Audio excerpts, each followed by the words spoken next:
Hello friends, स्वागत है हमारे यूट्यूब चैनल में आपका। देखिए, हमारा यूथ जो है वो आज बहुत सारी भर्तियों का इंतजार कर रहा है। बहुत सारी भर्तियां ऐसी हैं कि जो पुरानी भर्तियों की यदि हम बात करें कि कब से भर्तियां पेंडिंग चल रही हैं, तो अभी सबसे पुरानी भर्ती जो है वो 2018 में फिजिकल पीटी पीएसटी हो चुका है। CISF head constable ministry.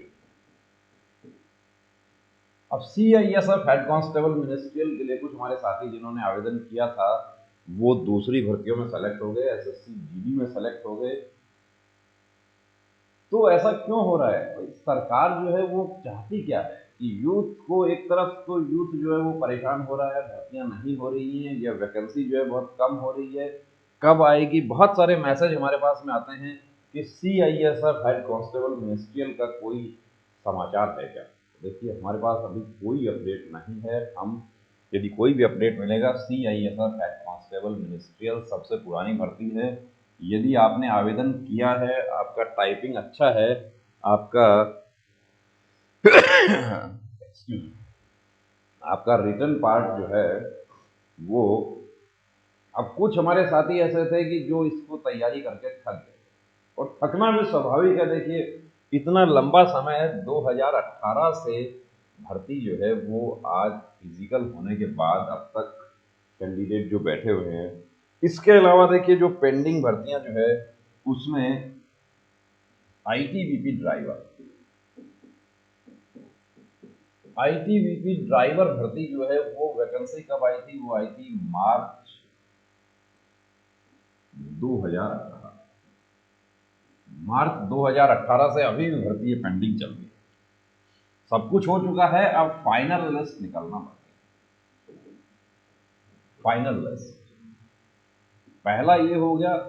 दूसरा आईटीबीपी, यहां तो अभी रिटर्न एग्जाम ही नहीं हुआ है, लेकिन इसमें फाइनल लिस्ट मेडिकल चलो हो चुके हैं, ये ऑलमोस्ट कंप्लीट हो चुकी है।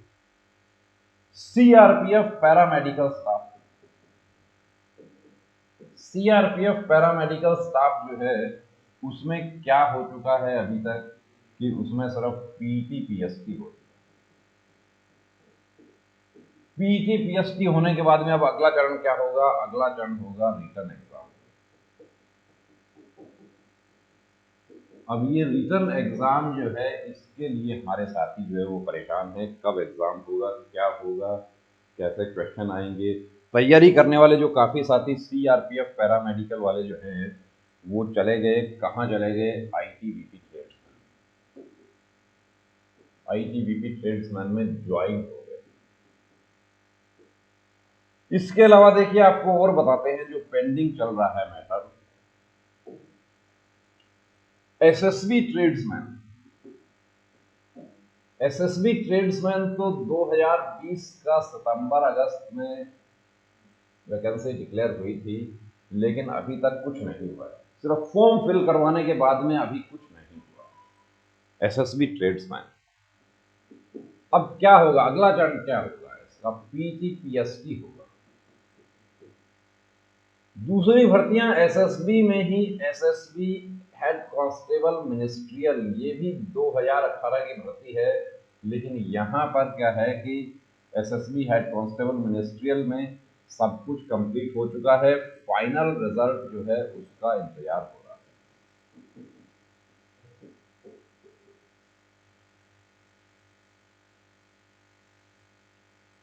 फाइनल रिजल्ट का इंतजार हो रहा है। चलिए, ये भी हम मान लेते हैं कि ऑलमोस्ट कंप्लीट हो चुका है। फाइनल रिजल्ट अब कभी भी आएगा। एसएसबी में ही एक हेड कांस्टेबल मिनिस्ट्रियल फॉर्म आवेदन किए हैं 2021 में। 2021 में आवेदन हुआ है ये। चलिए, अभी ये तो 2021 में ही आवेदन हुआ। पीटीपीएसटी का इंतजार हो रहा है।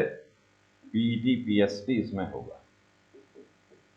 कितना पेंडिंग है देखिए। एक तरफ सरकार कहती है कि हम यूथ को रोजगार देंगे, दूसरी तरफ यूथ जो है वो भटक रहा है, हताश है, निराश है। क्या होगा, कब होगा? और यूथ से ज्यादा तो परेशान कौन कर देता है कि जो आस पड़ोस के लोग हैं वो परेशान कर देते हैं। अरे वो क्या हुआ? सीआईएसएफ का तूने फिजिकल किया था, उसका क्या हुआ?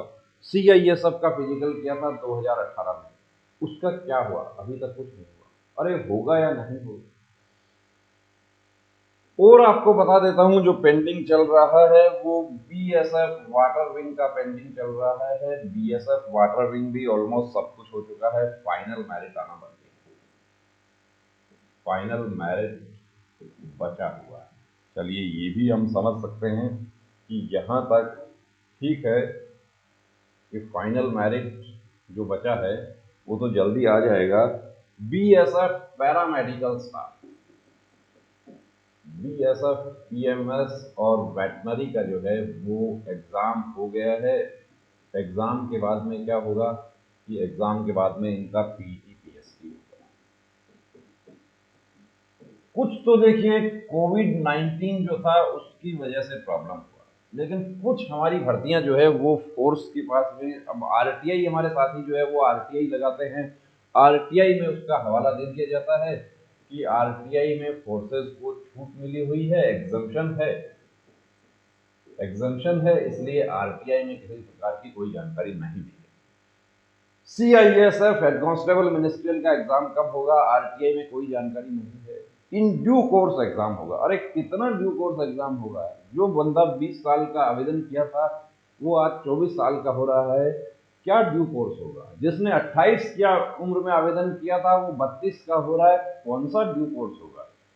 सभी फोर्सेज जो है उनका एक भर्ती सेक्शन होता है, उनका एक ट्रेनिंग सेक्शन होता है, उनका वहां पर भी जिम्मेदार लोग हैं। तो क्या हो रहा है ये? तो ये जो इस तरह का जो हो रहा है इस पर सरकार को ध्यान देना चाहिए। यूथ जो है उसको भी इसके खिलाफ आरटीआई वगैरह आवेदन करने चाहिए। वीडियो जो है वो हमारा जो है, देखिए कुछ हमारे साथियों ने कहा कि ये सब इसके बारे में वीडियो बनाइए, तो हम वीडियो बना दिए हैं हम। और पेंडिंग जो भर्तियां हैं वो कब तक पूरी होंगी? सबसे पुरानी भर्ती मैं आपको बता दूं, आईटीबीपी ट्रेड्समैन, आईटीबीपी ट्रेड्समैन सितंबर 2017 में वैकेंसी आई थी और ज्वाइनिंग कब हुआ है? ज्वाइनिंग अभी हुआ है दिसंबर में 2021। कितना समय लग गया? अब इसमें 1 साल तो हम मान सकते हैं कि कोविड की वजह से डिले हो गया, वो ठीक है, लेकिन उसके अलावा कोविड कहाँ आ रहा है बीच में? यदि हम बात करें कि SSB head constable ministerial, SSB HCM 2018 वाला जो भर्ती है उसमें भी 1 साल तो कोविड हो गया, लेकिन अब मेडिकल होने के बाद हमारे साथी जो है उनको इंतजार करना पड़ रहा है। ITBP constable driver, ITBP driver भर्ती जो है उसमें